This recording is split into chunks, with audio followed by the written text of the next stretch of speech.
کی ہے انہوں نے وہ یہ کی ہے. ویسے میں ہمیشہ جب بھی لا پڑھتا تھا تو میں ہمیشہ وہ اکرام الحق صاحب کی جو ہینڈ بک ہے اس کا استعمال کرتے تھے کہ انہوں نے ساری چیزیں ایک ہی جگہ جمع کی ہوئی کہ کون سے شیڈیول میں کون سا ریٹ ہے, پارٹ 4 میں یا سیکنڈ شیڈیول میں کیا کیا ایگزمپشن ہے, انہوں نے ہر سیکشن کے نیچے دی ہوئی.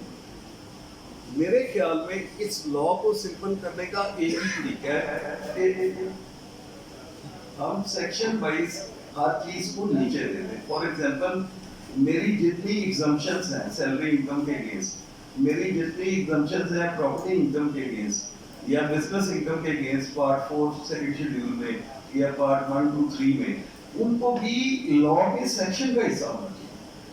جیسے ہی میں سیکشن پڑھوں اسی سیکشن کے نیچے مجھے نظر آ جائے کہ کیا کیا چیز ایگزمپٹ ہے, کیا کیا ٹیکسیبل ہے. لیکن ابھی انہوں نے صرف ریٹس کو ریشنلائز کیا ہے کہ فرسٹ شیڈیول سے نکال دیا اور ان ریٹس کو انہوں نے کہہ دیا ہم سیکشنز کے نیچے نیومریٹ کریں گے. لیکن ابھی تک انہوں نے ان ریٹس کی جو پرسنٹیج ہے وہ ابھی تک نہیں دی. لیکن مجھے لگتا ہے کہ جو فائنانس ایکٹ اگلے ہفتے ہم ڈسکس کریں گے اس میں وہ ریٹس بھی موجود ہوں گے. وہ شاید پلس یا مائنس کرنے کے لیے انہوں نے یہ ریٹس دی. اب 152 میں جو میجر انہوں نے کیا ہے نا چینج, اس کو دو حصوں میں بانٹ دیا ہے. ایک ہے پیمنٹس ٹو نان ریزیڈنٹ 152 اور دوسرا ہے پیمنٹس ٹو نان ریزیڈنٹس جن میں سے ہم نے ڈیڈکشن نہیں کرنی, جس میں ہم نے ڈیڈکشن نہیں کرنی یا جس میں ریڈیوس ریٹ اپلائی کرے گا.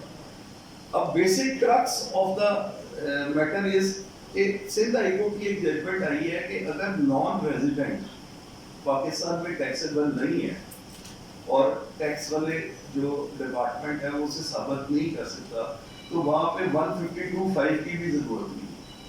مجھے اس لیے پتا ہے کہ اس کیس میں خود LTO میں پیش ہوا تھا اور یہ کیس میرے ہاتھ میں ڈیسائیڈ ہو گیا. لیکن یہاں پہ انہوں نے اس کو کہا کہ 152(5) کا آپ نے کمشنر کو نوٹس دینا ہے کہ میں اس نان ریزیڈنٹ کو پیمنٹ کر رہا ہوں اور اس میں سے میں ٹیکس نہیں کاٹتا. اگر کمشنر صاحب 30 دنوں کے اندر اس کا فیصلہ نہیں کرتے تو آپ نے ان کو نوٹس دینا ہے کہ جی میرا یہ فیصلہ پینڈنگ ہے, اور اگر 45 ڈیز تک یہ فیصلہ نہیں آتا تو وہ میں پیمنٹ بغیر ٹیکس ڈیڈکشن کے کر سکتا ہوں. لیکن میں نے آپ کو اس پہ لیگل پوزیشن بھی بتا دی. سندھ ہائی کورٹ کی 2010 کی امپورٹڈ ججمنٹ ہے جس کو سپریم کورٹ میں بھی ہمارے حق میں ہوئی تھی, جس میں انہوں نے لکھا تھا کہ اگر یہ ثابت ہو جاتا ہے کہ non resident aliens to this ordinance ہے, یعنی اس کا یہاں پہ کوئی پرماننٹ اسٹیبلشمنٹ نہیں ہے, تو 152 سب سیکشن 3D اس میں وہ اس کو ایگزمپشن ہے کہ کسی بھی نان ریزیڈنٹ کو ہم بغیر ٹیکس کے پیمنٹ کر سکتے ہیں جو پاکستان میں اسیسیبل نہیں ہے.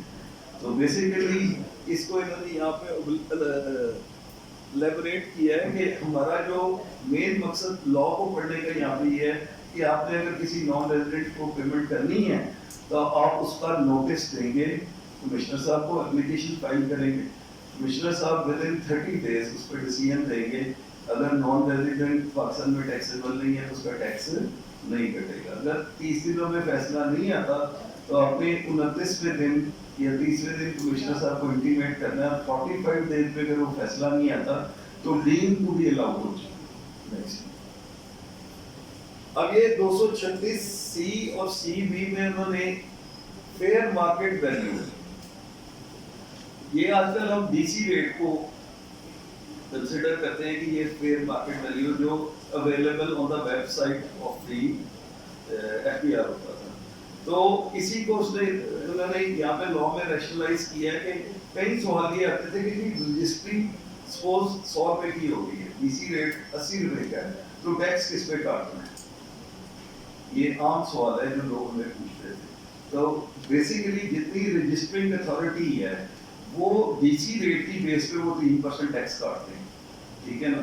اس کو انہوں نے یہاں پہ فیئر مارکیٹ ویلیو کا نام دے دیا, جبکہ فیئر مارکیٹ ویلیو جو ہے that is equal to the DC rate in my opinion. میں اپنے کلائنٹس کو یہی قاعدہ اس پہ اوپینین دیتا رہا ہوں اور آج تک ایسے ہی ہوا ہے کہ DC ریٹ جو ہوتا ہے اسی کے اوپر وہ 3% ٹیکس کرتا ہے. या फंक्शंस ऑफ गैदरिंग में भी इन्होंने इसको किया है कि advance tax on function and gathering 236 CB although omitted from part 4 but no such transfer of tax rate has been stated in respective income tax ordinance होगा। आगे चलें, इस पे आपको सवाल, ये बार बार आपके क्लाइंट सवाल पूछते हैं, ये मैं इसीलिए आपको कह रहा हूँ कि ये आपके क्लाइंट बार बार आपसे पूछेंगे कि ये 3% है ये किस वैल्यू पर अगर फाइलर है, क्योंकि नॉन फाइलर को तो अभी भी रेट कम है, मेरा ज़ाती ख्याल है, क्योंकि मैं FPR उस कमेटी में हिस्सा था, नॉन फाइलर को 35% टैक्स लगना चाहिए, उन्होंने 12% लगाया। मैंने कहा जी जब मैं 35% टैक्स देके पैसे वाइट कर रहा हूँ तो वो क्यों 12% पे आप उसकी जांच हो गई। तो बात ये है कि जो 3% है फाइलर के लिए, उसके लिए what will be the amount is the DC rate, और क्योंकि रजिस्टरिंग अथॉरिटी आपका टैक्स उसी पे काटती है। नेक्स्ट है फेयर मार्केट वैल्यू। अगर कई ऐसे जगह हैं जिनका fair market value DC rate table पे मौजूद नहीं है, वहाँ पे उन्होंने ये पावर दे दी है DCIR को कि वो इसको फेयर मार्केट वैल्यू को डिटरमिन करेगा कि क्या फेयर मार्केट वैल्यू वहाँ पे होनी चाहिए with the approval of CIR, additional CIR concern, उसको वहाँ पे एडिशनल से लेनी पड़ेगी अप्रूवल और वो उसका फेयर मार्केट वैल्यू डिटरमिन करेगा। नेक्स्ट है 4AA, the deputy commissioner shall not include an amount of income of any taxpayer without obtaining prior approval of additional commissioner। यहाँ पे जो पुराने लोग बैठे हैं हमें पता होगा 65 में ये था, section 65 of the income tax ordinance 1979, उसको हमने फिर से रेप्लिकेट कर दिया है क्योंकि वो ट्राइड एंड टेस्टेड लॉ। अब इस लॉ को भी मजीद 40 साल लगेंगे, फिर हम कोई ऑस्ट्रेलियन बना लेंगे या फिर अमेरिकन बुलावांगे इंशाल्लाह, ठीक है, वो लॉ चेंज हो जाएगा। ओके सर, एसोसिएट में जनाब 50% होल्डिंग पे एसोसिएट की रिलेशनशिप पहले वो कहते थे कि डिटरमिन होती है, उसको उन्होंने 26% कर दी। वैसे मुझे नहीं समझ आया कि ये करने की क्या जरूरत थी।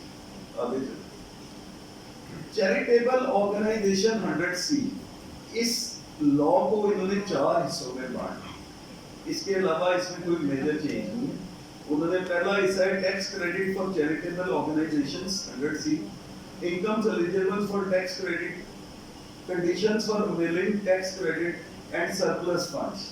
इसमें सरप्लस फंड में उन्होंने नेक्स्ट आ गई उस पे एक चेंज की है जिसको हम कह सकते हैं कि काबिले यहाँ पे एक्सप्लेनेशन है, अदरवाइज उन्होंने इसमें कोई खातर खा चेंज नहीं की, सिवाय कि उन्होंने सेक्शन को 4 हिस्सों में स्प्लिट करके और उसकी वर्डिंग को 4 हिस्सों में बांट दी है।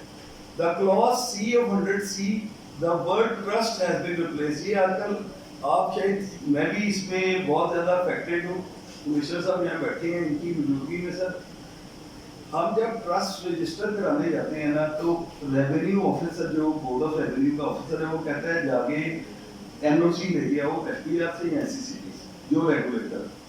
और प्रोविडेंट फंड जो रेगुलेट हो रहा है वो हो रहा है आपके पास यहाँ से, जो आप कहते हैं ना कि CBA के अप्रूव प्रोविडेंट फंड ट्रस्ट होना चाहिए। यहाँ पे कमिश्नर हैं गुजाला बीबी, उन्होंने हमें कहा कि हम रेगुलेटर है नहीं, सादिया सदर दुलानी के नीचे थी मैडम के नीचे, और उससे क्या हुआ है कि तकरीबन 150 के करीब ट्रस्ट रजिस्टर होने के लिए पड़े हुए, और सेक्रेटरी बोर्ड ऑफ रेवेन्यू उनको ट्रस्ट को रजिस्टर करने की जरूरत नहीं। अब देखें AML कहाँ पे आता है, AML वहाँ पे आता है जहाँ पे मैंने फॉरेन फंड्स ले ली या मैंने कहीं से फंड्स ऑब्टेन कर ली। अब प्रोविडेंट फंड में 2 पार्टियां हैं, एक मैं हूँ, एक मेरा एम्प्लॉयर है, वहाँ पे एंटी मनी लॉन्ड्रिंग का पैसा पार हो ही नहीं सकता।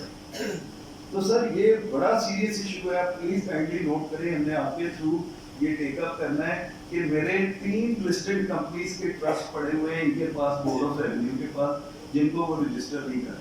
वो कहते हैं जाके रेगुलेटर का वर्ड यूज हुआ था सेक्शन 3 में, पंजाब सोसाइटीज एक्ट सेक्शन 3 में, उसमें उन्होंने कहा कि जब ट्रस्ट रजिस्टर कराने जाएंगे तो आप रेगुलेटर से NOC लेके आएंगे।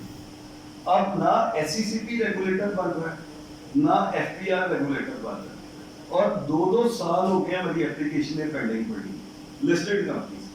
اب دیکھیں جب آپ کہتے ہیں نا 21 میں کہ جی اپرووڈ پروویڈنٹ فنڈ کو جو کنٹریبیوشن ہوگی اس کو میں الاؤ کروں, ٹھیک ہے, تو اس کے لیے پہلے ٹرسٹ رجسٹر ہوگا تو پھر ہی میں اپروول کے لیے آؤں گا نا آپ کے پاس. اب یہاں پہ انہوں نے یہ پاور دے دی ہے بورڈ آف ریونیو پنجاب کو کہ وہ ٹرسٹ رجسٹر کریں گے. پہلے پونچھ روڈ پہ ہوتا تھا جب یہ ٹرسٹ رجسٹر 2-3 گھنٹے میں ٹرسٹ رجسٹر ہو جاتا تھا, پھر اگلا کام ہم آپ سے کرواتے تھے. لیکن اب انہوں نے ہمارے پہ ایک بار لگا دی ہے کہ جب تک ہمیں ریگولیٹر این او سی نہیں دے گا وہ ٹرسٹ ہی نہیں رجسٹر کرے. اب نہ ایس سی سی پی نہ ایف پی آر, میرے خیال میں my considered opinion F P R regulator بنتا ہے, کیونکہ پروویڈنٹ فنڈ کی اپروول بھی کمشنر نے کرنی, اور پروویڈنٹ فنڈ کا جو لا ہے وہ سارا کا سارا امبیڈڈ ہے انکم ٹیکس آرڈیننس 2001 میں. اگر مجھے یہاں پہ سیکشن 21 میں ریکوائرڈ نہ ہو پروویڈنٹ فنڈ کی, تو پھر مجھے ضرورت کیا ہے ٹرسٹ کو رجسٹر کرنے. مجھے تو رجسٹر کرانے کی تبھی ضرورت ہے نا جب آپ میرے پہ بار لگا رہے ہیں کہ آپ نے جو کنٹریبیوشن کرنی ہے to an approved provident fund وہ ہم آپ کو الاؤ کریں گے.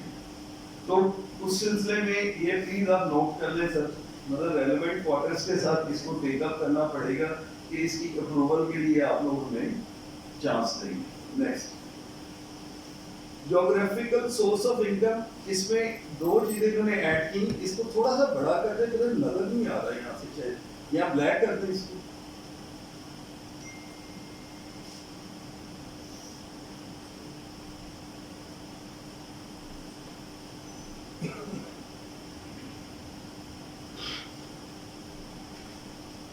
یہ جیوگرافیکل سورس آف انکم میں نا آپ نے دیکھا ہوگا پاکستان میں آپ تمام بیک آفیسز بننے شروع ہو گئے ہیں پوری دنیا میں, آڈٹ کے, اکاؤنٹس کے, میڈیکل بلنگ کے, یہ جتنے بیک آفیسز یہاں پہ بن رہے ہیں پاکستان میں اس کو اس امینڈمنٹ کے ذریعے وہ کیٹیگور کر رہے ہیں. بیسیکلی پہلے ہم یہ کہتے تھے کہ ایک نان ریزیڈنٹ پاکستان میں ٹیکسیبل نہیں ہے, جو سیکشن ریلیونٹ ہے 10 وہ کہتا ہے کہ جی ایک آدمی جو نان ریزیڈنٹ ہے اس کی صرف پاکستانی سورس انکم پاکستان میں ٹیکس ہو, اس کے علاوہ اس کی کوئی انکم جو ہے پاکستان میں ٹیکس نہیں ہوگی. اب ایک پرابلم یہ آ گئی ہے کہ آؤٹ سورسنگ کا ایک دور آ گیا ہے. سعودی عربیہ, یو ایس, یورپ, یہ سارے اپنا کام آؤٹ سورس کر رہے ہیں پاکستان, انڈیا اور Sri Lanka. And the good news is ہماری کرنسی کمزور ہونے کی وجہ سے سارا انڈیا کا کام پاکستان آ رہا ہے. وجہ کیا ہے کہ وہی کام ہم لوگ $400 میں کر دیتے ہیں جو انڈین $600 سے کم نہیں کر رہے. میں اکاؤنٹنگ کی بات کر رہا ہوں. تو انہوں نے اس کو کیٹیگور کرنے کے لیے جیوگرافیکل سورس آف انکم میں 2 نئے سیکشن ایڈ کر دیے. انہوں نے کہا جی جو سگنیفیکنٹ انکم جو پاکستان سے کمائی جا رہی ہے نا وہ پاکستان میں ٹیکسیبل ہے, whether or not that non-resident has a permanent establishment in Pakistan or not. یہ جو سارے بیک آفیسز ہیں یہ سارے کے سارے جو ہے ان کی انکم پاکستان میں ٹیکسیبل ہے. تو بیسیکلی انہوں نے یہ امینڈمنٹ تھرو سیکشن 101 اب کی ہے جس میں انہوں نے جیوگرافیکل سورس آف انکم میں سبسٹینشل ورک کو ڈال دیا.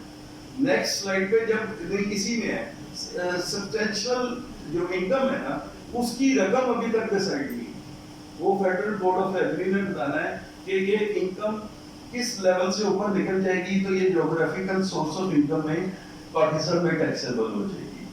کیونکہ میں نے اس پہ بہت سارے سیمینار سعودی عربیہ میں بھی اٹینڈ کیے ہیں, تو وہاں پہ کیا ہو رہا ہے کہ accounting, medical, transcription, medical billing, engineering services, architectural services, یہ ساری چیزیں آؤٹ سورس ہو رہی ہیں تھرڈ ورلڈ کنٹری. یہاں بیٹھ کے لوگ کر رہے ہیں. ابھی تک جو میکینزم ہے اس میں تو یہ ہے کہ جو ریسیٹ باہر سے آتی ہے اس پہ 1% ایکسپورٹ کا ٹیکس دیتے ہیں, and that is full and final export to sweets اور پروفیشنلز.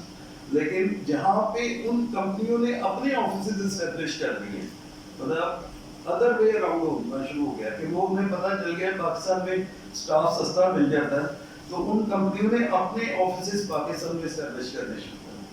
تو اس کے لیے انہوں نے کیٹیگور کیا سیکشن 101 میں امینڈمنٹ کیا. نیکسٹ آگے چلتا 122 5A और 122.AA इन दोनों को उन्होंने वर्डिंग सेम रखते हुए एक नया सेक्शन 122E इंट्रोड्यूस कर। इन दोनों पीछे आने वाले इन दोनों सेक्शंस में आप अमेंडमेंट करते हैं, उसको इन्होंने एक नए सेक्शन का 122E का नाम दे। और यहाँ पे भी जो अमेंडमेंट है वो यही है कि आप समझे कि वर्डिंग सेम ही है, सिर्फ सेक्शन का नाम उन्होंने 122E कर।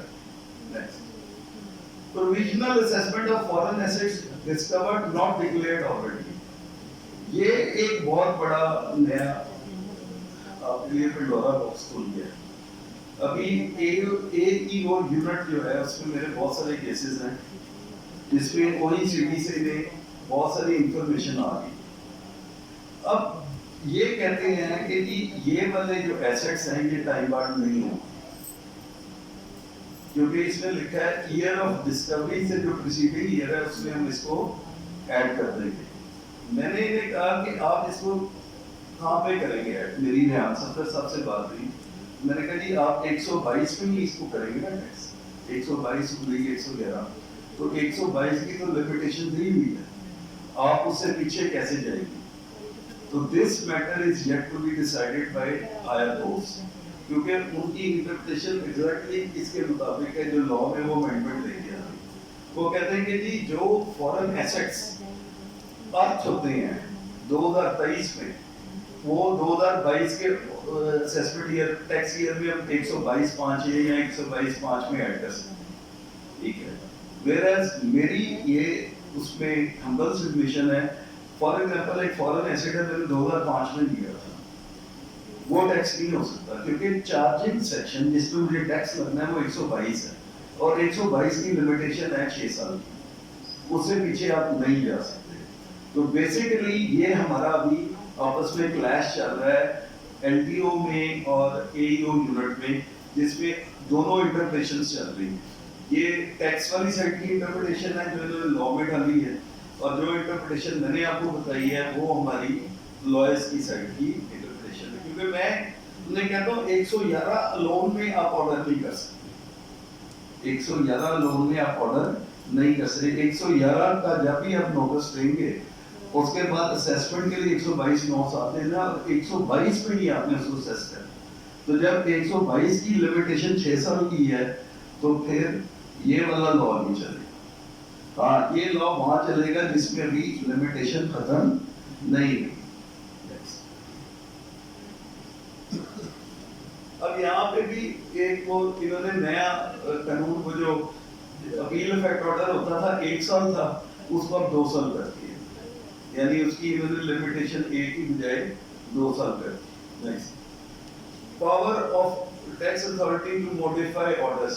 यहाँ पे भी उन्होंने वर्ड यहाँ जहाँ कमिश्नर आ रहा था एडिशनल कमिश्नर और डिप्टी कमिश्नर को ऐड कर दिया। अब 137 ये है टैक्स पेड विद रिटर्न और tax paid on the basis of A assessment order. अब इसको उन्होंने 2 हिस्सों में बांट दिया, 137 बनाया और 137A बना दिया। इसके अलावा इसमें उन्होंने कोई अमेंडमेंट नहीं की। उन्होंने कहा 137 है जो रिटर्न के साथ होगा और 137A होगा जो बेसिस ऑफ ऑर्डर पे होगा। Next, payments of goods and services and contracts under section 153, इसमें टोल मैन्युफैक्चरिंग ऐड होगी। टोल मैन्युफैक्चरिंग को वो 153 के एम्बेड में ले आए हैं और उस पे उन्होंने रेट भी प्रेस्क्राइब कर दिया। टोल मैन्युफैक्चरिंग को उन्होंने यहाँ पे डिफाइन भी कर दिया है, जो उसकी पुरानी डेफिनेशन थी उसी से मिलती जुलती ये डेफिनेशन है। और toll manufacturing now is a part of section 153। यहाँ पे मैं आपको एक नई चीज बता दूं जो इस प्रेजेंटेशन में कवर्ड नहीं है, जो मैंने कल या परसों देखी थी वहाँ पे इस्लामाबाद में, कि अब हम एक नया सॉफ्टवेयर ले आए हैं टैक्स में जिसमें विद होल्डिंग मैनेज हो। यानी पहले तो ये होता था ना कि आप 3 महीने बाद स्टेटमेंट दे रहे होते थे, अब जो कंसर्न DCIR है उसको हर वक्त पता चल रहा होगा कि आपकी विद होल्डिंग कम हो रही है या ज्यादा हो रही है या खत्म हो रही है, और वो आपको नोटिस देके इसके बारे में 176 में इंफॉर्मेशन ले सकते हैं। This is new software which have been introduced by FPR to digitalize the total transaction. कि जो हमारे concerned हैं officers, उनको हर वक्त ये रियल टाइम रिपोर्टिंग हो रही होगी कि विद होल्डिंग जो है वो उसका क्या पैटर्न है। तो ये वो नया सॉफ्टवेयर आ गया जो आप ये चलान वगैरह जनरेट करने के लिए जब IRS पे जाएंगे तो वो खुद ब खुद डाटा लिंक हो गया FPR के पास चला जाएगा। नेक्स्ट 161 में जो नई अमेंडमेंट कोई नहीं हुई थी, उसमें सिर्फ उन्होंने ये कहा कि जिस बंदे ने टैक्स काटना था अगर वो नहीं काट सका तो पुरानी बात है कि वो उससे भी वसूल कर सकते हैं जिनका कटना था, लेकिन अगर वो अवेलेबल नहीं है तो उस बंदे को भी पकड़ा जा सकता है जिसने टैक्स काटना था और उससे पेनल्टी और डिफॉल्ट सरचार्ज भी लिया जा सकता है। ये फॉरएवर टैक्स टाइप मिल की लाहौर हाई कोर्ट की जजमेंट है जिसने ये सत्यानाश किया सारा। उसमें उन्होंने कहा कि जी आपको चाहिए कि FPR को जाके बताए कि इस आदमी ने रिटर्न दी कि नहीं दी। अब मैं किसी एक्सपाउंडर की या जिससे मैं काम कर रहा हूँ मैं उससे उसकी रिटर्न डिमांड कर सकता हूँ? नहीं कर सकते। ये जस्टिस शाहिद करीम साहब की जजमेंट है फॉरएवर टैक्स टाइप में उन्होंने की थी जो हमने सुप्रीम कोर्ट में चैलेंज की हुई है। लेट्स होप कि उस पर क्या फैसला आता है। लेकिन अभी तक का तो ये पोजीशन ये है कि 161(1)(a) में हम ये कहते हैं कि वो आदमी जिसने टैक्स काटना था और नहीं काट सका, इन द मीनवाइल अगर दूसरे बंदे ने वो टैक्स पे कर दिया है तो इससे सिर्फ आप एडिशनल टैक्स और पेनल्टी रिकवर कर सकते हैं, इसे आप प्रिंसिपल टैक्स रिकवर नहीं कर सकते।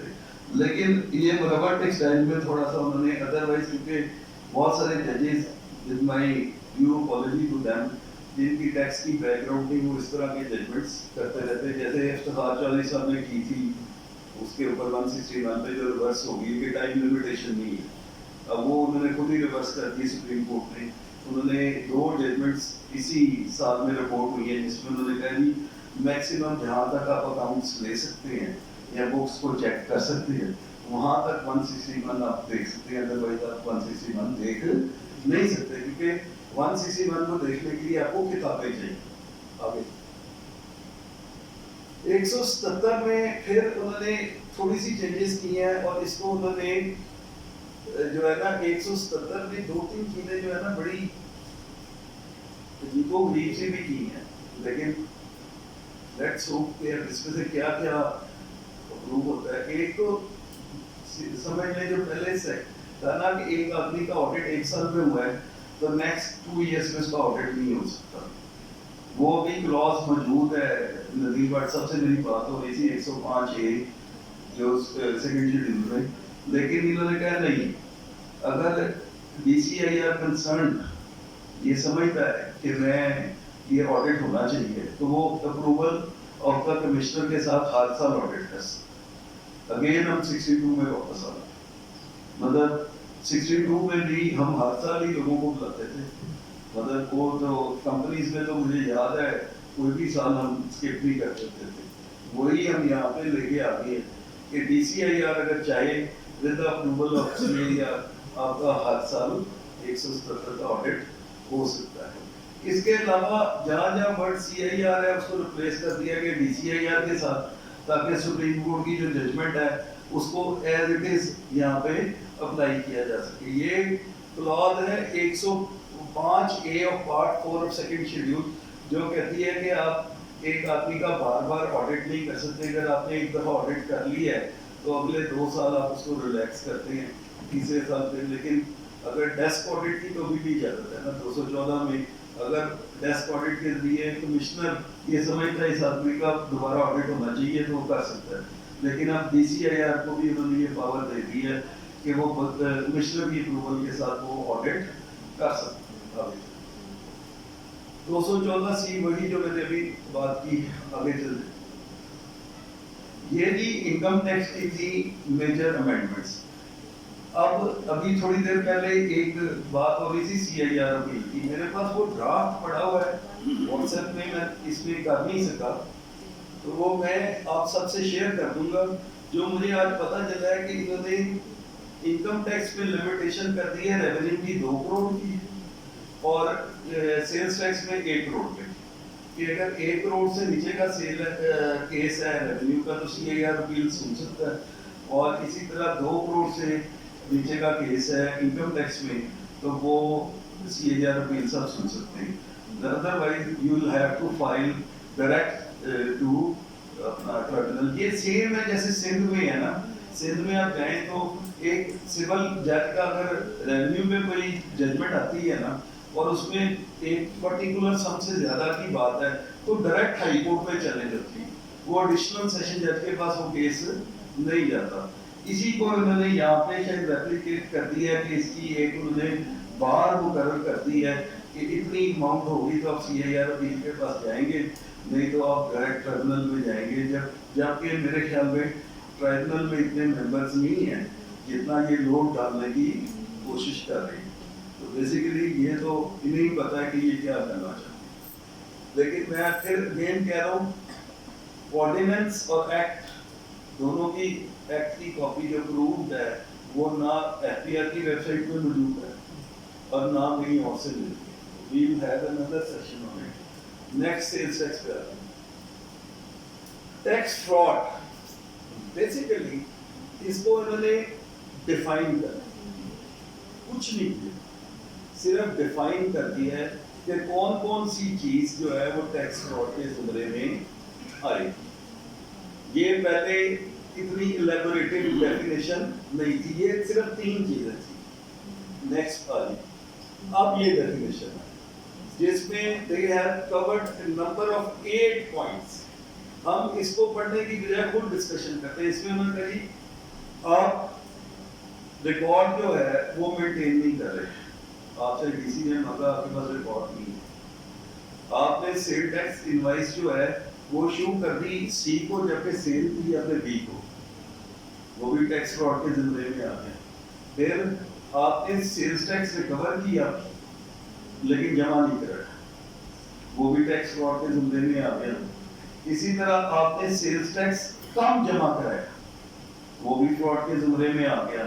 اسی طرح سیلز ٹیکس جو ہے آپ نے اپنی پروڈکشن کنسیل کی, پوری پروڈکشن جو ہے اس پہ آپ نے سیلز ٹیکس نہیں دیا. آپ نے کسی اینٹری پہ 0 ریٹنگ لگا دی جبکہ اس پہ 0 ریٹنگ نہیں لگنی چاہیے. تو یہ ساری چیزوں کو انہوں نے اس ڈیفینیشن میں ڈال دیا. ناؤ دے ہیو ڈیفائنڈ, یہ تقریباً ہے کہاں تک ہے بیٹا تھا نا, یہ H تک I تک پوائنٹ آئیں گے, ABCDEFGHI. اس میں انہوں نے کوئی چیز نہیں چھوڑی, یہاں تک کہ ایک آدمی جو کہ رجسٹرڈ ہونا چاہیے اور اس نے رجسٹریشن نہیں کرائی وہ بھی ٹیکس فراڈ کے زمرے میں آتا ہے. کہ ہر چیز کو انہوں نے کور, پہلے کی ڈیفینیشن تھی صرف 3 پوائنٹس کی, اب اس ڈیفینیشن کو لے گئے ہیں 10-11 پوائنٹس پہ. Basically they have just defined tax fraud in a manner کہ کوئی بھی چیز اس میں سے نہ رہ جائے اور سیکشن 11 میں وہ ہٹ ہو جائے کسی نہ. تو بیسیکلی ٹیکس فراڈ کی ڈیفینیشن کو انہوں نے الیبوریٹ کر دیا. نیکسٹ, اب یہ رفڑ ہم نے ڈالا تھا لاسٹ ایئر یہ کیس میں, میرا سیلز ٹیکس کا کیس تھا, اس میں انہوں نے کہا کہ ہم سیل ایسٹیمیٹ کر سکتے ہیں. میں کہا نہیں کر سکتا, یہ انکم ٹیکس میں صرف پروگریٹو ہے کہ وہ سیل ایسٹیمیٹ کر سکتے ہیں, سیلز ٹیکس میں نہیں کر سکتے. لاہور ہائی کورٹ سے ہم نے یہ ججمنٹ اپنے حق میں لی شاہد جمیل خان صاحب سے. انہوں نے کہا کہ جی, میں کہا جی انکم ٹیکس میں تو یہ ایسٹیمیٹ کر سکتے ہیں, بالکل ہے رائٹ. سیلز ٹیکس میں کون سے سیکشن میں ان کے پاس رائٹ ہے؟ نیم اینی سیکشن جس میں یہ میری جو ہے سیل کو ایسٹیمیٹ کر سکتے ہیں. اس کا انہوں نے یہ بیسٹ ججمنٹ ایک نیا سیکشن دے دیا, نیولی انسرٹڈ سیکشن, کہ اگر ایک آدمی سے ریکارڈ مانگا جاتا ہے وہ نہیں دیتا تاکہ وہ ایک پروویژنل آرڈر پاس کر سکتا ہے, اس کو ایک سیل اسیس کر کے اس کو ٹیکس لگا سکتا ہے. دوسرا, اگر ایک آدمی رجسٹر ہونا چاہیے اور وہ نہیں رجسٹرڈ تو اس کو کمپلسری رجسٹر کرنے کے بعد وہ یہ بیسٹ ججمنٹ آرڈر پاس کر سکتے ہیں. اب اس پہ جست کیا ہے, جست یہ ہے وہ پرانے والی جو ہم 121 انکم ٹیکس آرڈیننس میں دیکھتے تھے نا, کہ اگر اس آرڈر کے بعد وہ اپنی ریٹرن فائل کر دیتا ہے اور ڈیو ٹیکس پلنٹی سرچارج پے کر دیتا ہے تو یہ آرڈر اپنے آپ ختم ہو جائے. وہاں سے انہوں نے اس کو ختم کر دیا, یہاں پہ لے گئے. अगर आप इनकम टैक्स ऑर्डिनेंस की बात करें 121C में जिस क्या थी यही थी ना, 121C में ऑर्डर करते थे और बाद में अगर एक आदमी अपनी रिटर्न दे देता था तो 121C का ऑर्डर खत्म हो जाता था। वहां पे हमने उसको टोटली इमेंड कर दिया सेक्शन को, लेकिन यहाँ पे हम उसको ले आए। यहाँ पे उन्होंने इसको 11 में बेस्ट जजमेंट असेसमेंट का नाम दिया। बेस्ट जजमेंट क्या है कि जो DCIR साहब, अच्छा दूसरी चीज यहाँ पे भी इस पूरे लॉ में भी जहाँ वर्ड कमिश्नर था उसे DCIR से रिप्लेस कर दिया। ये आप नोट कर लें, wherever the word CIR was used it has been replaced by DCIR। तो बेस्ट जजमेंट असेसमेंट में भी ये उन्होंने कानून बनाया थी कि DCIR साहब अगर किसी आदमी की चाहें तो वो बेस्ट जजमेंट असेसमेंट कर सकते हैं, उसकी सेल को एस्टिमेट कर सकते हैं। ये मैंने आपको बताया कि मैंने पाकिस्तान फ्रूट जूसेस के केस में इनको कहा था कि आप मेरी sale as per sales tax return estimate नहीं कर सकते। आपको कानून में कोई भी प्रोविजन मौजूद नहीं है जो आपको मेरी sale estimate, unless and until आप बाय एविडेंस मुझे प्रूव करेंगे ये मेरी सेल है। हाँ, इनकम ये क्या करते थे, इनकम टैक्स में लगाते थे पहले 111, उससे सेल को एनहांस करते थे और इधर सेल टैक्स भी लगाते थे। तो उन्होंने कहा कि नहीं, इट इज नॉट पॉसिबल कि आप एक तो कंडेंस कंसोलिडेटेड ऑडिट नहीं कर सकते दोनों का, यानी सेल टैक्स में भी कर लें। मंसूर अली शाह साहब की जजमेंट है कि आप 25C और 214 को इकट्ठा दी, एक आदमी को दोनों के लिए नहीं सिलेक्ट कर सकते। तो अब ये इन्होंने यहाँ पे इसको लॉ को अमेंड कर दिया कि लॉ पे उन्होंने ये पावर दे दी सेक्शन 11 में, जिसमें उन्होंने कहा कि जी वो बेस्ट जजमेंट असेसमेंट कर सकते हैं। नेक्स्ट आगे, अब यहाँ पे इन्होंने जो सेक्शन 11 प्रीवियस था उसको 11A कर दी, वर्डिंग चेंज की। 11 उन्होंने कर दी बेस्ट जजमेंट असेसमेंट और 11A में उन्होंने वो पुराना जो था 11 उसको आगे इलैबोरेट कर दिया। नेक्स्ट, अब ये failure to withhold sales tax, इस पे भी मेरी सर रिजर्वेशन है। मैंने जो सेल टैक्स विदहोल्ड करना है नहीं किया, कोई तीसरी पार्टी पर करना है ना। अगर इन द मीन वाइल वो अपनी रिटर्न दे देता है और सेल्स टैक्स पे कर देता है पूरा, तो रेवेन्यू को क्या नुकसान है? रेवेन्यू को तो कोई नुकसान नहीं है ना।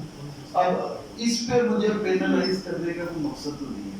देखिए, एक बंदे ने विदहोल्डिंग करनी थी 100 में से 20 की, और वो 20 उसकी आउटपुट टैक्स में एडजस्ट होना था। जब वो देगा वो आउटपुट में एडजस्ट होगा। इसमें मौलवी आसिफ साहब की और मेरी एक जजमेंट में इसमें पेश हुआ था बलोचिस्तान इजलास में।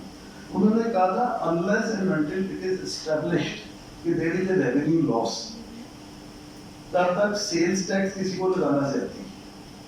अब विदहोल्डिंग मैंने नहीं की, गलती हो, अगर इन द मीन वाइल दूसरे बंदे ने वो टैक्स पे कर दी है तो सरकार का तो रेवेन्यू पूरा हो गया ना।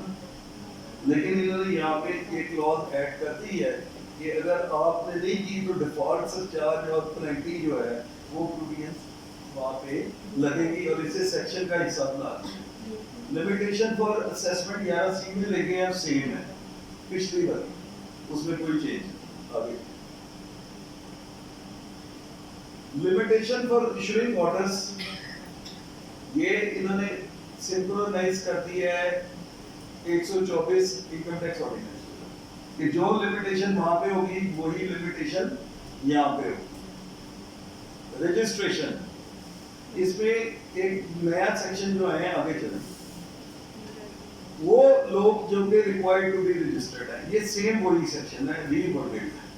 पुराने वाले सेक्शन को रीवर्ड कर दिया और उसको उन्होंने एक कर दिया स्वाई। इसमें उन्होंने वो लोग ऐड किए हैं जो कि एक सब्सटेंशियल एक्टिविटी पाकिस्तान में कर रहे हैं और वो रजिस्टर्ड नहीं है, उनका मैकेनिज्म उन्होंने सेक्शन 14 में दे दिया। आगे कंपल्सरी रजिस्ट्रेशन, अगर CIR साहब DCIR साहब ये लोग समझते हैं कि ये आदमी रजिस्टर्ड होना चाहिए। अब यहाँ पे एक बड़ी मजेदार मिसाल है जो FBR में last year budget review process में हमने डिस्कस की थी। 6.8 मिलियन कमर्शियल कनेक्शंस हैं पाकिस्तान में, जबकि 8 लाख लीटर की एमपी है। ہم ان لوگوں کی بجلی کیوں نہیں بند کر دیتے؟ There are 6.8 million commercial connections which are happen given by the energy providers throughout Pakistan, and we only get 800,000 returns. ہم ان کی بجلی کیوں نہیں بند کرتے؟ دیکھیں یہ وہ ٹیکس ہے جو مجھے آپ کو ہم سب کو پے کرنا پڑتا ہے. جیسے بجلی چوری کیا ہو رہی ہے پاکستان میں، اب لاہور میں کیا ہے، لیسکو کا 70% بلنگ آ رہی، 30% چوری ہوئی. جو 70% ہے ان کو اس 30% کا بھی بل دینا پڑا، وہ پروریٹ کر کے آپ کو بل دے گی. تو it is a very alarming for me جب میں نے یہ فگر دیکھی وہاں پہ کہ وی ہیو 6.8 ملین کنیکشنز جو کہ وابڈا یا لیسکو، فیسکو، میپکو سب نے دیے ہوئے ہیں، اور جہاں پہ انڈسٹریز چل رہی ہیں. کمرشل کنیکشن میں ہوتا ہے سر جس میں 50 لاکھ کا کنیکشن ہوتا ہے، اس سے کم کا کنیکشن نہیں ہوتا، یہ اوپر ہی جائے گا نیچے نہیں ہے. تو 68 لاکھ کنیکشن ہم نے دیے ہوئے پاکستان میں، 8 لاکھ ہم نے ٹرنے لے لی. اس کا کیا مطلب ہے؟ اس کا مطلب ہے کہ ہمیں اپنے ڈیجیٹل نیٹ ورک کو، ایف بی آر کو اچھا کرنا. وہاں پہ جہاں جائیے لاہور کے ارد گرد آپ دیکھیں محمود کوٹی ادھر ادھر اسٹیل ملیں لگی ہیں، نہ کوئی سیل ٹیکس ہے نہ کوئی انکم ٹیکس ہے، اور چل رہا ہے. یہ میں لاہور کی بات کر رہا ہوں. جبکہ آپ کو یہ چیز کو دیکھنا پڑے گا کیونکہ ملک بھی چلانا ہے. میرے ایک دوست نے کہا بڑی سخت بات کرتے ہیں، میں کہ یار نو 54 ایئرس میرے حساب سے میری زندگی میں اثر کا ٹائم چل رہا ہے، لیکن میں اپنے بیٹے کی فجر کا ٹائم بھی ضائع کرنا چاہتا ہوں. پاکستان ہم چاہتے ہیں کہ ہماری جنریشنز پاکستان نہیں رہیں، یہیں پہ پلے بڑھیں، یہیں پہ کھائیں پیئیں، یہیں پہ اپنا کام کریں. تو جب تک ہم اپنا ریونیو نہیں ٹیکس کا انکریز کریں گے پاکستان فلرش نہیں کر سکتا. بیسیکلی کانسیپٹ یہ ابھی change in particulars of registration, یہ اپنے 15 دنوں کے اندر اندر ڈی سی آئی آر سب کو بتانا ہے. کینسلیشن آف رجسٹریشن یہ سیکشن 14D پرانا ہی ہے. آپ نے اگر پیچھے آ جائیں پھر کینسلیشن میں کیا ہے کہ آپ نے بتانا ہے کہ یہ ہم نے اکنامک ایکٹیویٹی سیز کر دی ہے، جس کا ایک آڈٹ ہوتا ہے سیلز ٹیکس اتھارٹی کی طرف سے.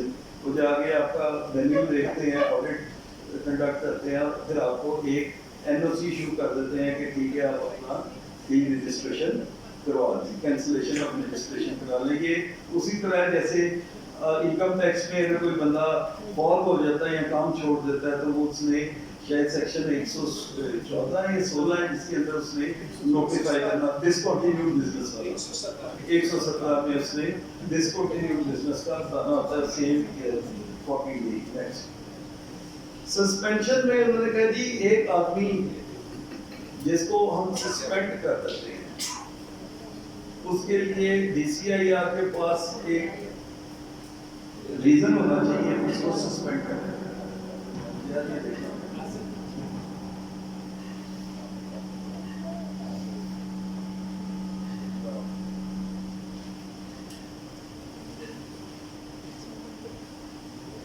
اب اس میں جناب سسپینشن کا جو لا ہے، آپ لوگ آج کل اس کی پریکٹس کریں کہ جب کوئی آدمی سسپینڈ ہو جاتا ہے تو اس کے بعد اس کی تمام انوائس ایشو کرنے کی، ان پٹ ٹیکس کریڈٹ لینے کی اور آؤٹ پٹ ٹیکس چارج کرنے کی تمام پاورز اس سے واپس لے لی جاتی ہے.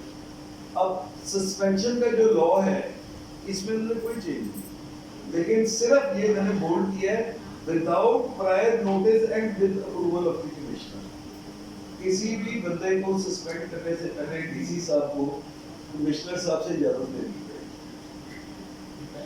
یہ پہلے بھی تھا لیکن انہوں نے اس کو کر دیا ہے. اب کیونکہ ڈی سی آئی آر کے پاس یہ پاور دے دی ہے نا نیچے، پہلے تھا کہ سی آئی آر کو کرے گا یا اس کو ڈائریکٹ کرے گا.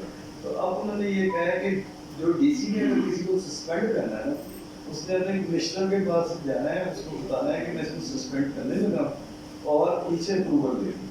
اگر جی ہائی کورٹ سر وہ ڈفرینٹ ہے. وہ کیا کہتے ہیں، وہ یہ کہتے ہیں جیسے کہ میں کیس پیش کر رہا ہوں اس میں یہ ہوا کہ آپ نے 4 سال بعد ایک بندے کو سسپینڈ کیا. اس سے پہلے وہ گرین زون میں تھا. اب فیصلہ آباد اے ای او یونٹ جو ہے آپ کو پتا ہے وہ آج کل بہت زیادہ انہوں نے اپنے مطلب وہ تیز ہوئے ہیں.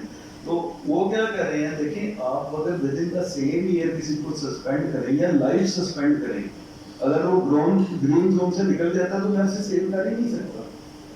اگر I have select over for last 4 years, اس کے بعد آپ تمام پوری چین کو پکڑ لیں.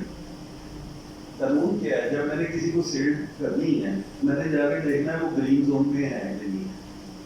اگر وہ گرین زون میں ہے تو میں اسے سیل کر دوں. اب تمام ٹیکسٹائل انڈسٹری اپنے گیٹ پہ اس کی ڈلیوری دیتی ہے. اب میرے بلا سے یہ مال کہاں جا رہا ہے؟ مجھے 73 کی کمپلائنس کا چیک آیا, میں نے اس کا مال ڈسپیچ کیا. اب انہیں کہتے ہیں کہ فزیکل ڈلیوری بھی آپ نے پروف کرنی ہے, اور یہ 4 سال پہلے یہ بندہ ڈمی کمپنی تھی, یہ بھی آپ کی ذمہ داری. تو پھر ایف ٹی آر کی ذمہ داری کیا ہے؟ مائی $1 million کوشچن ہے کہ میں نے جب اسے سیل کیا کہ وہ دن پر گرین زون, تو گرین زون میں کیوں رکھا تھا اسے ایف ٹی آر نے کہ وہ ڈمی کمپنی. اگر وہ ڈمی کمپنی تھی اس کو پکڑنے میں ہمیں 4 سال کیوں لگے؟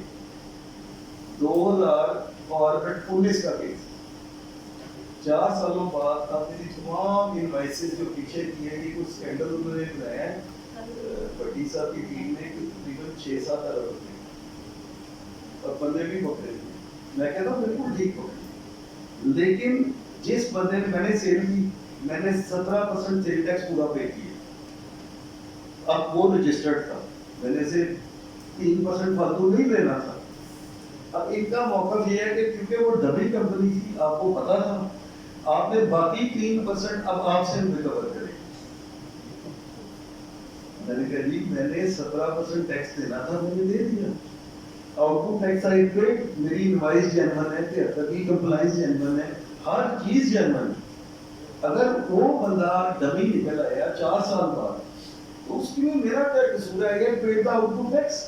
اگر اس نے اس کی ان پٹ ٹیکس کی ایڈجسٹمنٹ لی ہے تو اس سے بھی کور کرے نا. وہ کہتے نہیں گورنمنٹ ٹیکس چیک کرو, پہلے تو یہ مان ہی نہیں لیتے, وہ کہتے 21% پورا آپ سے لینا ہے. اب وہ اس چیز پہ آگے چلے, ٹھیک ہے وہ 3% دے دیں, یعنی یہ ماننے سے میں چور بن جاؤں گا. آنے لسٹڈ کمپنی میری 20 ارب روپے کی سیل میں سے صرف 80 لاکھ کی سیل ہے جو انہوں نے پکڑی کی. تو بیسیکلی ہمیں اس میں جو سسپینشن کا قانون ہے یا بلیک لسٹنگ کا قانون ہے, اس میں ہمیں اس طرح کا کرنا چاہیے کہ اس میں 1 سال کا ٹائم لمٹ ہونا چاہیے, جس میں دوسرا بندہ بھی جواب دے, تاکہ لائف پتہ چلے نا.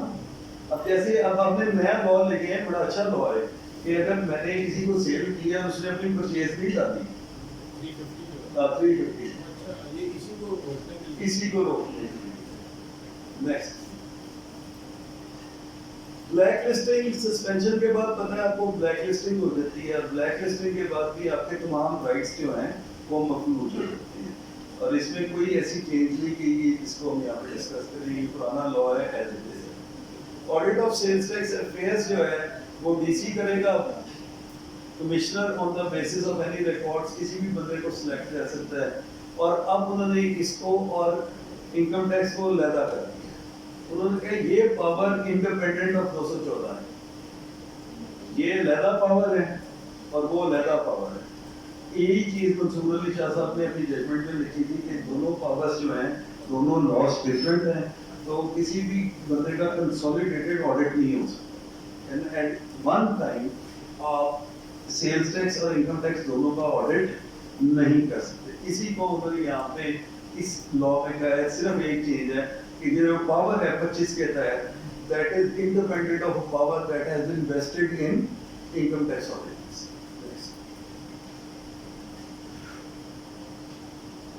انویسٹیگیٹو آڈٹ یہ نئی چیز ہے, یہ سیکشن ہم پڑھتے ہیں. اس میں انویسٹیگیٹو آڈٹ میں انہوں نے کہا کہ جی اگر ہمارے پاس کوئی انفارمیشن ہے فرام آڈٹ اور ادروائز, ہم کسی کا بھی آڈٹ ہو سکتے. یہ ہے جو اب اے ای او یونٹ کا ہے. جیسے اگر میں بولنے میں کوئی غلطی کروں تو معاف کیجیے گا. Automated exchange of information unit से कहते हैं, और इसी तरह I&I इंटेलिजेंस और इन्वेस्टिगेशन वाले वो भी यही काम करते हैं। 38 में और इसमें कोई फर्क नहीं, इसके आगे लिखा हुआ है कि 38 वाली पावर्स इन्वेस्टिगेटिव ऑडिट में थी, इसी के अंदर इलैबोरेटेड है। 38 में भी आप रेड मारते थे, लेकिन उन्होंने उसको लॉ में सेव कर दिया है, और पूरी जो आप जाके कहते हैं ना कौन सा सेक्शन जिसके तहत आपने ये किया है, अब उन्होंने उसे लैबोरेटरीली एक सेक्शन लॉ में दे दिया है कि इन्वेस्टिगेटिव ऑडिट के तहत हम 38 में रेड मारेंगे। 38 में रेड मार के हम लोगों की तमाम किताबें कंप्यूटर्स उठा के लाएंगे और उसे 25 ए के तहत इन्वेस्टिगेटिव ऑडिट और लॉ उसका हम वो कर देंगे, ऑर्डर पास कर। That is the main thing कि जो इसमें आप देखेंगे आगे 38 का 33 का तमाम और 11 तीनों का जिक्र। उसने कहा कि इन्वेस्टिगेटिव ऑडिट कहाँ पे होगा, जहाँ पे कोई ऑडिट है, अदरवाइज इन्फॉर्मेशन है या विसल ब्लोइंग है, किसी बंदे ने किसी की शिकायत लगा तो वहां पे इन्वेस्टिगेटिव ऑडिट, और उसके साथ पैरेलल 39, 38, 39, 40 ये सारे इन्वोक किए जा सकते हैं। लेकिन अगेन ये इसलिए आया कि ये पहले लॉ में कहीं पे क्लियर थी इन्वेस्टिगेटिव ऑडिट, तो उन्होंने इसको लॉ का हिस्सा बना दिया है कि एक आदमी जो है उसका इन्वेस्टिगेटिव ऑडिट करने के बाद आप उसको सस्पेंशन और ब्लैक लिस्ट करेंगे, उससे पहले आप उसे सस्पेंड और ब्लैक लिस्ट नहीं करेंगे। पहले आप उसका इन्वेस्टिगेटिव ऑडिट करेंगे, उसके बाद आप एसरटेन करेंगे कि ये बंदा जो है धोखेबाज है, उसे सस्पेंड करेंगे और फिर आप उसको ब्लैक लिस्ट करेंगे। नेक्स्ट, ये इन्होंने 25B और 25C दे दिया। 25 के इन्होंने सेक्शन तोड़ दी, सैंपल्स को ड्रॉ किया जाता है, आपको पता होगा आजकल, वो 25B में आ गया। 25C में उन्होंने एसोसिएट्स की ट्रांजैक्शन को ले गए। नेक्स्ट, रिटर्न, इसमें कोई पत्र था, कोई चेंज नहीं है, मतलब वही सारा कुछ चल रहा है। नेक्स्ट, सर्च एंड सीजर, ये बड़ा इंपॉर्टेंट चीज है जिसके ऊपर इन्होंने, अब यहाँ पे इन्होंने कहा है कि सर्च और सीजर, आपको पता है शायद शफर जल्दी साहब के दौर में उन्होंने कहा था सर्च और सीजर पे बैन है, और जितनी ये रजिस्ट्रेशन थी, ये 2018 या 19 वाला जो केस जिसकी मैं बात कर रहा हूँ, उसमें जो रेलेवेंट कमिश्नर है उन्होंने कहा कि ये शफर जल्दी साहब ने कहा था बगैर वेरिफिकेशन पे सेल टैक्स नंबर दे दिए, ये इसका शाखसान है। ये इस आदमी को हमने बगैर वेरीफाई किए इसको सेल टैक्स नंबर दिया था, तो इसने इतना बड़ा घपला कर दिया। अब ये जो सर्च एंड सीजर है, इसके अंदर उन्होंने कहा कि deputy commissioner conducting investigative audit of A registered person may after obtaining approval from the commissioner enter inspect and search। ये सिर्फ उन्होंने इन्वेस्टिगेटिव ऑडिट के लिए इसमें सर्च एंड सीजर का लहदा से एक सबसेक्शन डाला। पहले उन्होंने वहाँ पे, अभी आपने पूछा ना 38 में और इसमें क्या फर्क है, उन्होंने इन दोनों को कोरिलेट कर कि पहले आप किसी का इन्वेस्टिगेटिव ऑडिट खोलेंगे, उसके बाद आप 38 को रिजॉल्व करेंगे, जाके उसका कंप्यूटर उठाएंगे, उसकी किताबें उठाएंगे, पर अल्लाह का बात है सर रजिस्ट्रियां ना चुके तो किसी भी चुप के लाए।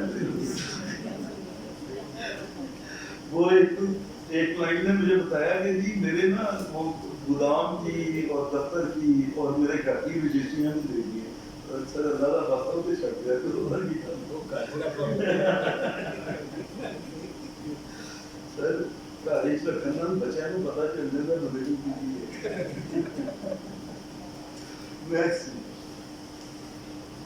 ये सर्च एंड सीजर पे सारा कानून वही है, there is no change in it. Any questions वो यही है, मैं सिंपल तो बड़े की दसांगा सर्च एंड सीजर की है, जाके हमला करना तो जो कुछ उत्थे मौजूद है चुक के लाए, वो बाद ही देखांगे कि ओदी कोई अफादियत भी ऐसी है।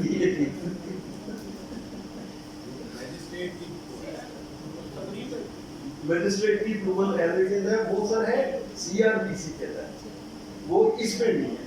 इसी पे मेरी और भट्टी साहब की हुई ना उधर गुफ्तगू ट्राइब्यूनल में, चेयरमैन साहब के पास केस था, वो कहते हैं कि मैजिस्ट्रेट कहाँ से आता है, मैं कहा सर अगर मैजिस्ट्रेट की अप्रूवल ना है तो फोटो लग जाएगी उसपे, गुलस्ते जल्दी मजिस्ट्रेट से भी जाता था, वो कह रहे थे मजिस्ट्रेट की अप्रूवल नहीं चाहिए।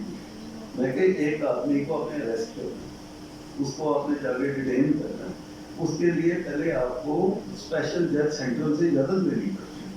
ये जो यहाँ पे लाहौर में भी एक है, फैसलाबाद में भी एक है, हर जगह आपने पहले उस आदमी को उधर पेश करना और उसकी इजाजत के बगैर आप रेडिंग नहीं कर सकते। Next, powers to summon in person in investigative audit, ये पहले से मौजूद है। आप किसी को भी समन करके, वो बेचारे वैसे वकीला का काम बड़ा अच्छा चल रहा है सर, जो समन करते हैं ना, चंगे चंगे मदद ही साढ़े को ला जाते हैं, यार ये क्या हो गया। मैं उन्हें कहता हूँ यार मुझे काली दो, मैं पेश हो देता हूँ जाके, तो तुम मत जाओ, बहुत खतरा है, तो उसमें एक अच्छी फीस मिल सकती है sir. Thank you sir, thank you होता है। आगे मेरा हाल खत्म हो गया, लास्ट स्लाइड। अभी नेक्स्ट, ये इन सेक्शंस में सर ऑफिसर इनलैंड रेवेन्यू और DCIR को असिस्टेंट कमिश्नर को उन्होंने ऐड कर दिया है, ये वो section. So any questions from your side? I am here to answer, sir.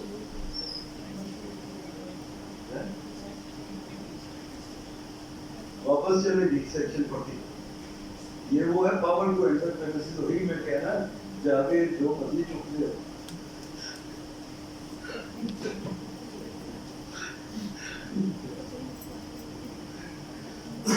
Ji sir. Sir मैं पूछना चाहता हूँ कि इनपुट टैक्स आउटपुट टैक्स कोई ऐसा मैकेनिज्म बना है जिसमें फ्लाइंग इन्वेस्टमेंट वो आपने नहीं बताया। सर मेरा वैसे आपका ये कोर्स भी था, और इन दोनों साहिबान की मौजूदगी में तो मुझे बिल्कुल भी नहीं पता चीज़।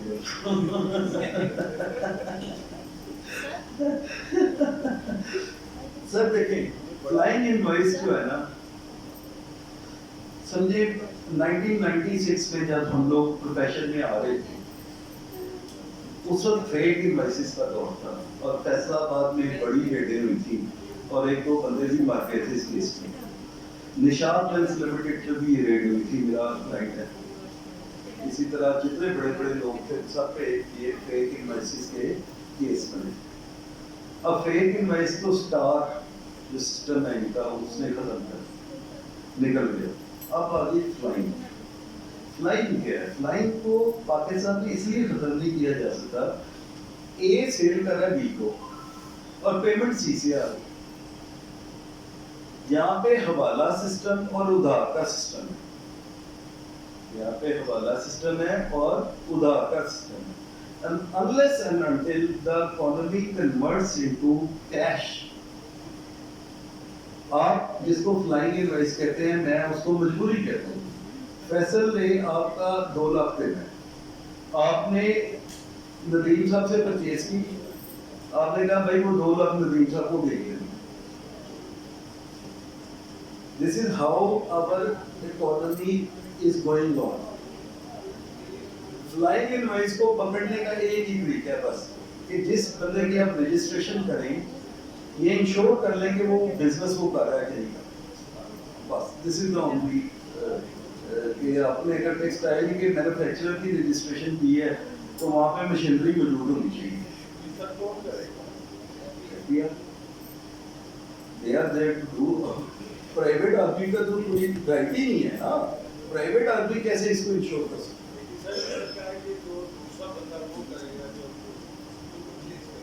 सर वो तो इन्होंने एक और चीज कही, देखें आप तुरंत तरफ जा रहे हैं। इन्होंने ये कहा है कि मैंने सेल की नदीम साहब को, अगर नदीम साहब उस महीने में अपनी रिटर्न नहीं देते तो वो इनवॉइसेस ऑटोमेटिकली डिलीट होती है। अब ये सेल करने से पहले मुझे खुद सोचना चाहिए कि ये रिटर्न भी देंगे कि नहीं देंगे। ये बात इतनी इजी नहीं जो आप इतनी इजी समझ में, ये वाकई लम्बा फैक्ट्री है। मैंने अगर आपको सेल की है, आप क्यों भी उसकी दे रहे अपनी रिटर्न क्यों नहीं दे? पहले होता था इसमें वो 1 महीने का ग्रेस पीरियड देते थे, ठीक है, वो उन्होंने खत्म कर दिया। सर इसमें कल से एक नया इशू भी आ रहा है कि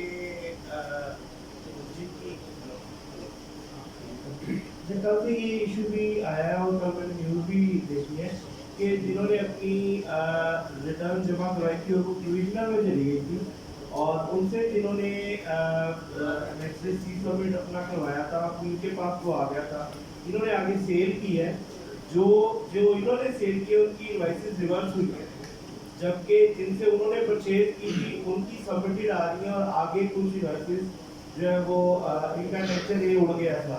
वो IRS की ग्लिच है, ये ग्लिच है ना, इसमें हम चल रहे हैं, बहुत सारी जगह ऐसे हुआ है। इवन ये PRA में ये ग्लिच आया हुआ है, PRA में भी ये ग्लिच आया हुआ है कि मैंने एक आदमी का टैक्स रिकवर करके जमा कराया, वो पोर्टल में नजर ही नहीं आता, उसका नोटिस हमें आ जाता है। वो अभी भी प्रोविजनल में ही पड़ी हुई है ना, तो हम उसको अब आगे वो आगे जाएगी तो हम नहीं सर देखें, मैं एज ए एडवोकेट अगर आप मुझे पूछें ना, तो मेरे ख्याल में इस सिस्टम को रेट में चैलेंज करना चाहिए, ये मेरा है कि ये कोई बात नहीं है कि मैंने एक सेल इनवॉइस वैलिडली इशू की और उसका आउटपुट टैक्स भी पे कर दिया, दूसरा बंदा नहीं कराता तो ये उसके पीछे पड़े। इट इज नॉट मी क्योंकि मैं ये फेस कर रहा हूँ प्रैक्टिकल प्रॉब्लम लिस्टेड कंपनीज में कर रहा हूँ। सर सबमिटेड आ रहा है, उसमें सबमिटेड भी आ रहा है, यही कोई नहीं मेरा कभी एक केस में मुझे 6 बिलियन का एडिशनल टैक्स जमा कराना पड़ा। लिस्टेड कंपनी हम उसको नहीं कर सकते थे, होल्ड कर नहीं सकते थे, लेकिन ये मैंने तो देखा था इसे रेट में चैलेंज करना, इस लॉ को स्टे 350 420 और इस लॉ को स्टे होना चाहिए। अच्छा सर, ये ये कि जो कॉन्ट्रैक्टर है मतलब जो अपनी सर्विस वगैरह प्रोवाइड करते हैं तो उनकी नॉर्मली जो है वो इनकम टैक्स की और स्टेट टैक्स की जो होल्डिंग हो जाती है, ठीक है सर। तो बाद में जो है वो अगर हम पोर्टल पे जाकर उसको चेक करते हैं कि भाई आपका इनकम टैक्स जो है वो हमारा उसमें शो नहीं हो रहा, वो हमें एक सिंपल सर्टिफिकेट दे देते हैं कि ये जो प्रोविंशियल गवर्नमेंट है ये लोकल गवर्नमेंट है, ये नाम सब जॉब देंगे जी कि उसकी जो है वो भी होल्डिंग हो चुकी है, हम ऑन द बेसिस ऑफ जो है वो सर्टिफिकेट जो है वो हम रिटर्न फाइल करते हैं, ठीक है, हमारे पास कोई प्रूफ नहीं है, हमारे पास कोई सर्टिफिकेट नहीं है। बिल्कुल ठीक है। तो सर इस केस के अंदर कल को अगर कोई नोटिस आता है, कोई हमसे वो पूछते हैं तो उस केस में हम हमारे पास कोई ऐसा चीज नहीं है तो उसको कैसे हम वो अप्लाई करें? उसमें रूल पड़ा है अपने रेलेवेंट रूल जो है, उसमें एक फॉर्मेट है, उस फॉर्मेट पे आपने कंफर्मेशन डालनी होती है, अदरवाइज वो टैक्स जो है वो आप नहीं होते क्लेम कर। सर ये वही केस है जिसमें आपको टैक्स का हमें रिफंड नहीं देते जो वहाँ पे IRS पे नहीं आ रहा आपका राइट है चलान लेना, ये वो ले नहीं आपका देते। राइट है, सर हमने आप वो इंसिस्ट करें। वो मैं आपको बताऊंगा असल में क्या है, ये इधर ही रख लेंगे उधर चलान वो नहीं दे रहे। नहीं वो बड़े सेक्टर में क्या होता है कि लोग क्या करते हैं, जब नंबर ऑफ पार्टीज को पेमेंट करनी होती है तो हर एक को तो मैं चेक दे नहीं ना सकता, फिर वो क्या करते हैं कि एक ही चेक बनाते हैं, नीचे एक लिस्ट होती है जिसमें नाम MDN या स्टेट टैक्स नंबर डाल के, क्योंकि मेरे केस में हो गया था 50 लाख की कोई डिमांड आ गई, तो उन्होंने कहा कि आपके पास तो CPR नहीं है, तो मैंने कहा सर मैंने उनसे लेटर दे दिया, आपका गवर्नमेंट का डिपार्टमेंट है, उन्होंने कहा कि भाई हमने एक चेक के थ्रू ये सारी पेमेंट 4 करोड़ रुपए की कर दी है, उसमें जनाब देना भी क्लाइंट का 50 लाख, लेकिन चेक नंबर है, अब मैं तो ऑनलाइन जाके चेक नहीं कर सकता, आपके पास ये फैसिलिटी है, आप ये चेक वेरीफाई कर लें, लिस्ट को चेक कर लें, अगर वो पेमेंट आपके पास आ गई है, ये जब अपील में जाके ये मेरा वापस आया था, तो अल्टीमेटली उन्होंने वो सर्टिफिकेट जो वेरीफाई था वो चेक करके तो उसको एक्सेप्ट कर लिया। तो सिर्फ CPR is not only the evidence, वो चेक अगर पेमेंट हो जाती है जो कि एविडेंस है एक पेमेंट का, तो तब भी आप इसमें से निकल सकते हैं। एक मैं और जो चीजें मेरा ऐड कर दूं, सिमिलर अमेंडमेंट जो ख्वाजा साहब ने आपको बताई है वो FED के अंदर भी सेम, उसी तरह DCA भी। अच्छा, जो बेस्ट जजमेंट असेसमेंट है वो FED के अंदर भी गया, तो सेम चीजें आप उसको आपको मिल जाएंगी, उसको भी जरा आप देख लीजिएगा।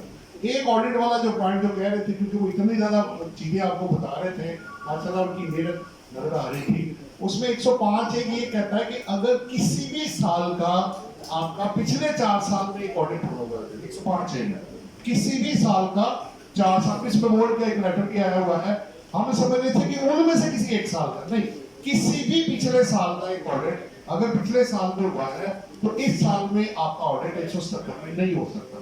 तो ये 4 में ये 5 बन जाते हैं, तो 5 में अगर 1 हुआ तो आप निकल जाएंगे, अदरवाइज आप फिर आगे जो भी फिर आगे होता है एक तो ये पॉइंट था। बाकी क्वेश्चन सर पकड़ी पकड़ी एक मैं इससे भी sorry। ये जो देखिए जी ये जो लड़ाई अब पड़ी हुई ना इनपुट पूरा ऑर्डिनेंस आपको पता है section 7 8 8B 9 73 rules black listing suspension इतना कुछ आपने बना दिया है। तो एक आसान हल जो पिछले 5 साल से हम दे रहे हैं जिसपे काफी लोग कन्विंस भी है। लेट्स ट्राई दी रेट आपने जो भी 18% किया हुआ है 4% फर्दर है उस पे 4 से 5% आप सेल टैक्स कर दें, इनपुट का फर्क कर दें।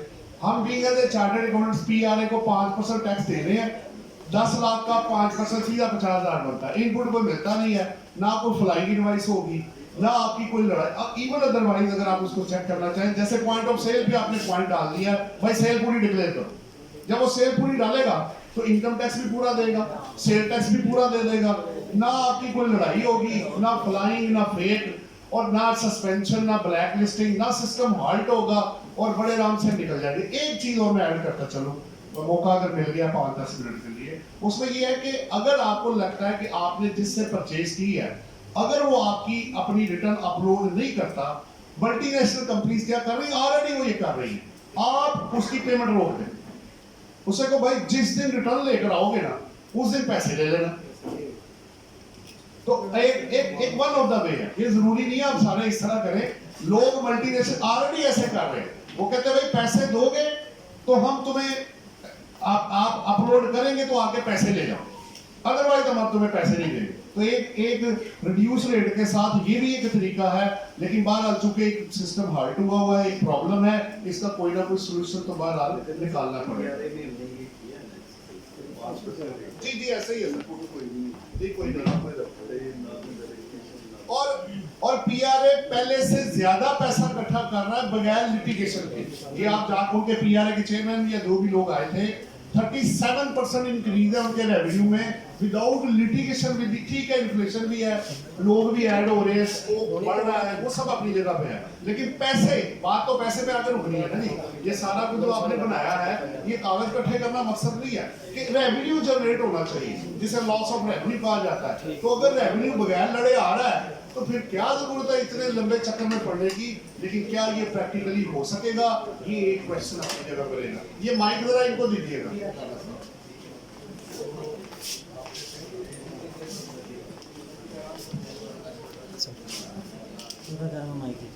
डॉक्टर साहब इससे मुझे ये लग रहा है कि आप कह रहे हैं कि वो पेमेंट करे लाजमन को, अदरवाइज मैं नहीं पेमेंट नहीं करूँगा जब तक निकाल नहीं करी।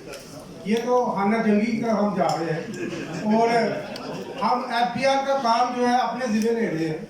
ये बेसिकली एफबीआर की जिम्मेदारी है कि अगर जो है रिटर्न जमा नहीं हो रही सेलर की और बायर का जो इनपुट डिलीट किया जा रहा है वो किस खुशी में किया जा रहा है, पहली बात ये है। उसको सेक्शन 7 जो है वो इनपुट डिविजिबल दे रहा है, उसको ज़्यादा दे रहा है कि आप उसको क्लेम कर सकते हो। अच्छा दूसरी बात यह है कि मुझे मंसूर अली शाह साहब की जजमेंट याद आ गई है जिसमें उन्होंने 81CA को स्ट्रक डाउन किया था सिर्फ इसी वजह से कि अगर सप्लायर आउटपुट टैक्स जमा नहीं कराता तो बायर को किस चीज़ की सजा है तो उसका इनपुट जो है वो डिस्लो किया जा रहा है। अच्छा दूसरी एक और जजमेंट है जी, दूसरी जजमेंट है लाहौर हाई कोर्ट की, वो भी यही है कि अगर किसी ने रॉन्ग डन किया है तो दूसरी पार्टी को क्यों उसकी पनिशमेंट की जाए। ये असल में बेसिकली मैं यहाँ ये बात करना चाहता हूँ, कमिश्नर साहबान बैठे हुए हैं, ये नोटिस डाले ना सप्लायर को, उसे बोले कि भाई तुम अपनी रिटर्न जमा कराओ, अगर नहीं कराता ऑडिट की पावर है 25 सेक्शन मौजूद है इनके पास, उसको यूटिलाइज करे।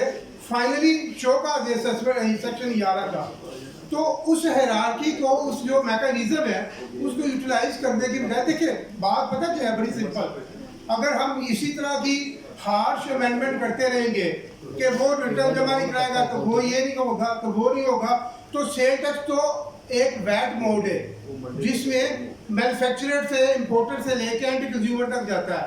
तो आप किस किस को रोकोगे? इसका मतलब ये हुआ कि पिछले लोगों ने भी अगर रिटर्न जमा नहीं कराई हुई तो सबकी रोक लेंगे रिटर्न। सबकी रुकी हुई है, सबकी रुकी हुई है। मैं तो कह रहा हूँ रिटेल फाइल करें जी, अब मसला ये है कि ख्वाजा साहब की बात बड़ी वैलिड है कि 420 जो है वो, और 420 क्या हो, 350 जो है सर हो, उसकी हर वर्डिंग को जितने भी पढ़ ले, वो चाहे 100 मरतबा भी पढ़ ले, वो एम्बिगुअस है, वो क्लियर ही नहीं है, उसका पता ही नहीं है कि वो कहना क्या चाह रहा है। तो जनाब ये अब किससे गुजारिश करें, किसको जाके आप अपना दुखड़ा सुनाएं और किससे जाके बात करें कि हो क्या रहा है।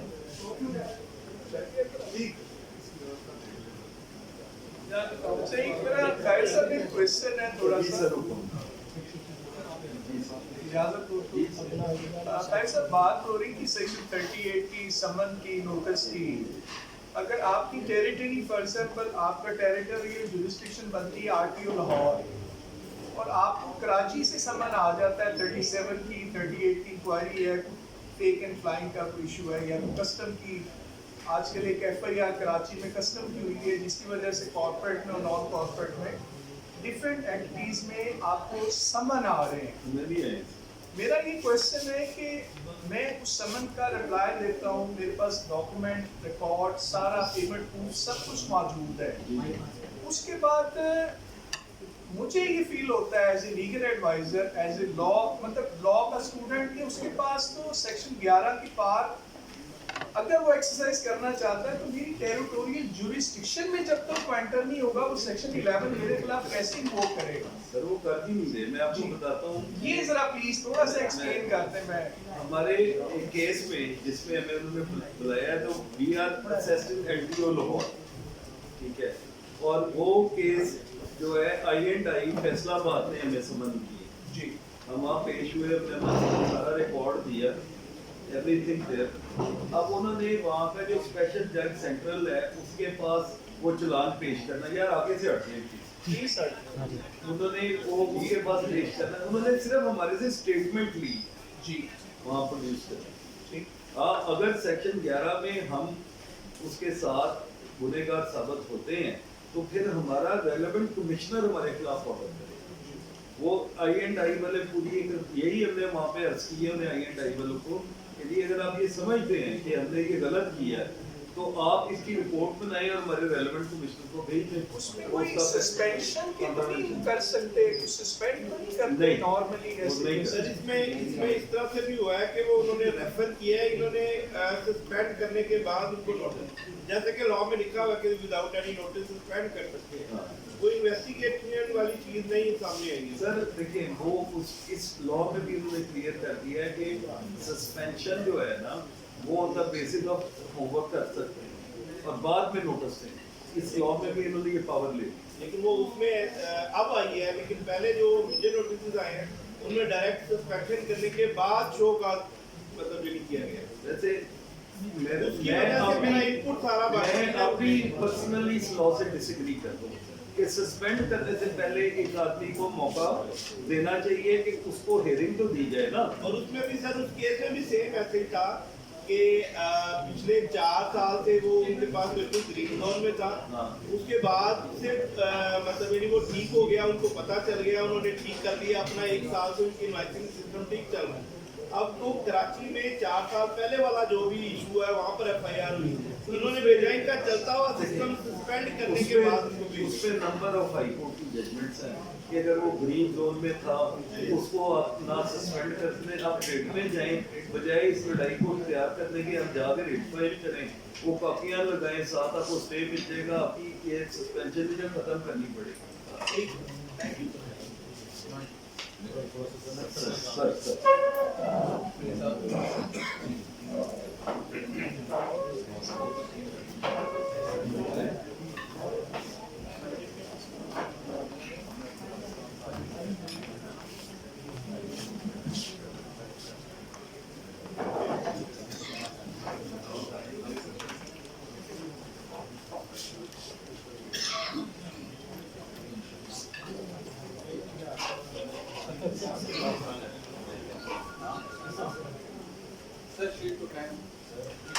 शील्ड पकड़ा सर, आज से ये पेमेंट पार है मेरे दादा इसके सदर मुझे तो शील्ड ना मोर शील्ड बेटा भी डॉक्टर मेरे दादा बाप के सदर थे मेरा बेटा भी तो इसलिए चार दिन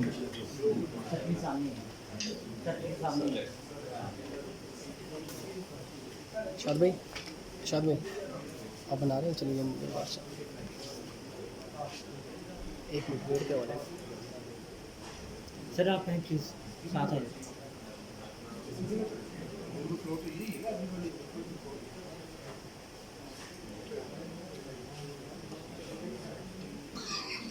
थैंक यू सर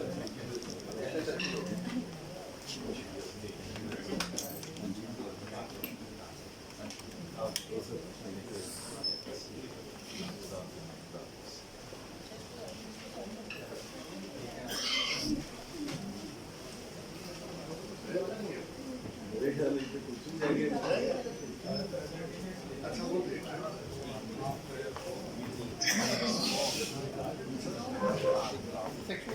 भाई साहब ये सस्पेंशन का जो रूल था ना, ये जस्टिस शाहिद करीम साहब ने इसको स्टार्ट डाउन किया था, जिसमें वो कहते थे कि वो बगैर शोकास के कर देगा।